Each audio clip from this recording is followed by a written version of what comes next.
Nerede? Ne çekimi? Sayın Bakanım, kıymetli katılımcılar, Sayın Bakanım çok teşekkür ederiz.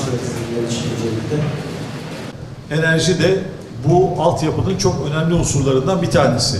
Yani çok güzel binalar yapabilirsiniz ama neticede o binada yaşayacak insanlara en temel hizmeti sunmakla alakalı da altyapının gitmesi gerekiyor. Elbette ki elektriğin ve bu anlamda doğalgazın vatandaşlarımıza bu tesislere eriştirilmesi noktasına da biz de üzerimize düşeni yapmaya gayret ettik. Tabii şehirler artık taşınıyor. Şimdi biz buraya gelirken yolda yeni yerleşim bölgelerini gördük. Orada yüzlerce, binlerce konut yapılıyor. Buralarda yepyeni bir altyapı oluşturuldu. Ve bizim de açık söyleyelim, bu geçtiğimiz 2 yıl, 2,5 yıl içerisinde bütün önceliğimiz özellikle bu yapılan yeni konutlara doğalgazı ve elektriği götürmek oldu. Çünkü vatandaşlarımıza buralar sonrası bu yerleşim yerleri, daireleri teslim edilirken herhangi bir eksikle teslim edilmemesi önemliydi. Hamdolsun bütün kurumlarımız büyük bir uyum içerisinde, büyük bir insicam içerisinde, koordinasyon içerisinde bunu zamanlı bir şekilde yapabildik. Elbette ki bundan kaynaklanan geçmişte belki hasar daha az görmemiş yerlerin ihtiyaçları biraz ikinci planda kalmış olabilir.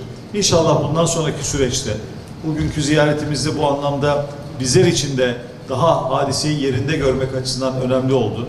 Dolayısıyla bu anlamda bu ziyaret şimdi öğleden önceki bölüm, şimdi buradaki istişarelerimizde inşallah doğalgaz ve elektrikte Malatya'da neler yapabileceğiz? Elbette eminim konuşacağız. Özellikle güneş santrallerinin kurulumuyla alakalı talepler zaman zaman sanayicilerimizden geliyor. Belki belediyelerimizin bu ihtiyaçlarını biraz daha önceliklendirerek onların böyle elektrik faturalarını düşürecek bazı yöntemler. Biz uzun bir zamandır bütün desteğiyle belediyelerimizi desteklemeye, il özel idarelerimizi büyükşehir olmayan yerlerde gayret ediyoruz. Bu anlamda Malatya'nın tabii bir ayrıcalığı olacak. Burası depremden hakikaten çok önemli bir şekilde etkilenmiş illerimizden bir tanesi. İnşallah bunları bu toplantı vesilesiyle hayata geçireceğiz. Elbette ki Türkiye enerjide son 23 yılda AK Parti iktidarlarında çok büyük bir dönüşüm gerçekleştirdi. Türkiye enerji talebi artan bir ülke. Yani bu Türkiye'nin geneli için böyle, elektrikte, doğalgazda talebimiz büyüyor. Malatya'da da böyle. Malatya'nın 2002 yılına, 2003 yılına baktığınızda bugüne göre talep, abone sayısı, konut sayısı hepsinde çok ciddi bir artış var. Dolayısıyla biz bu artan talebi karşılamak üzere de büyük bir gayret gösteriyoruz. Türkiye maalesef enerjide dışa bağımlı bir ülke. Dolayısıyla bir taraftan da bu dışa bağımlılığı düşürerek ülkemizi bu anlamda bağımsız kılma, dışa bağımlılığın ülkemiz ekonomisindeki ortaya koyduğu negatif, olumsuz, menfi etkileri azaltma adına da gayretler sarf ediyoruz. Yenilenebilir enerji kaynakları artık hayatımızın olağan bir parçası haline geldi. İşte burada da hem güneş santralleri hem rüzgar santralleri yapıldı. Yurdumuzun, memleketimizin her köşesinde adeta. Bunun dışında tabii şunu söylemem lazım. Türkiye bir taraftan yenilenebilir enerji kaynaklarını yoğun bir şekilde kullanmaya, bunları ekonomisine katmaya gayret ediyor. Bunun yanı sıra nükleer enerjiden elektrik üretmekle alakalı önemli bir projeyi Türkiye'nin 70 yıllık rüyasını Akkuyu'da gerçeğe dönüştürmeye gayret ediyor. Ama hamdolsun bugün Türkiye'nin 81 ilinde doğalgaz var. Türkiye'nin 960 yerleşim yerinde o gün 7 tane OSB'de olan doğalgaz bugün 214 OSB'de, organize sanayi bölgesinde var. Dolayısıyla çok önemli bir nüfusa, Türkiye'de %85'ine biz doğalgaz erişimini sağladık. Şimdi gidemediğimiz yerler var, ilçeler var. Yavaş yavaş artık beldelere kadar bu iş inmeye başladı. Ama elbette ki doğalgaza eriştirdiğimiz ama henüz işte bir mahallede var ama diğer mahallede henüz götüremediğimiz yerler öncelikli olmak üzere biz doğalgazı biraz önce ifade ettiğim gibi bu ortaya konmuş hedef doğrultusunda inşallah gerçekleştireceğiz.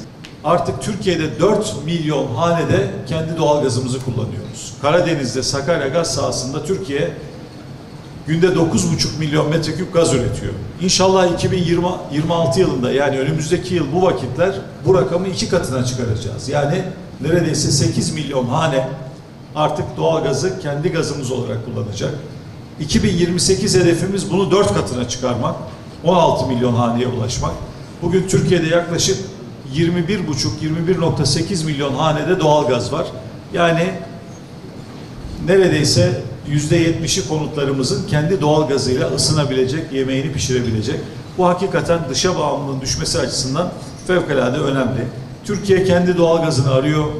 Türkiye'de arıyor, yurt dışında arıyor. Türkiye artık kendi petrolünü arayan, daha önce girilemeyen denen yerlerde, işte Şırnak'ın, Gabar Dağı'nda en kaliteli petrolünü üreten bir ülke olarak enerjide hakikaten önemli başarılar sağlıyoruz. Başarılar sağladık. İnşallah daha da büyüyerek bu başarılarımız devam edecek. Çünkü şuna inanıyoruz. Enerjide dışa bağımlılığını bitirmiş bir Türkiye. Enerjide enerji faturası, ithalat faturası azalmış bir Türkiye. Ekonomisi çok daha güçlü bir ülke haline gelecek. Çok daha büyük bir ülke haline gelecek. Ve bugün yaşadığımız bu sıkıntılar, ekonomik anlamda yaşadığımız sıkıntıların da üstesinden inşallah bu şekilde geleceğiz. Çünkü hakikaten enerji ithalatına çok büyük bir bedel ödüyoruz. Sayın Bakanımız yıllarca özellikle dış ticaret tarafını da yönettiği için çok iyi bilir. Şimdi rakamlar daha da büyüdü Sayın Bakanım. 2022'de 96,5 milyar dolar ithalatımız vardı enerjide. Dolayısıyla biz bunu ne kadar düşürebilirsek ülkemizde ekonomik anlamda da o kadar güçlü olacağız. Türkiye'de bugün geçtiğimiz yıl enerji destekleri 900 milyar lira civarındaydı. Bu sene yine 700 milyar liraya yakın bir enerji desteği var. Dolayısıyla biz bütçe imkanları nispetinde bu desteklere devam edeceğiz. Ama destekleri diyoruz ki gerçekten ihtiyaç sahibi vatandaşlarımıza, yani gelir düzeyi düşük, sabit gelirli, dar gelirli, daha düşük gelir grubundaki vatandaşlarımıza verelim. Buna ihtiyacı olmayan vatandaşlarımıza da bu destek kalemlerinden çıkaralım diyoruz. Bu anlamda çalışmalarımızı devam ettiriyoruz.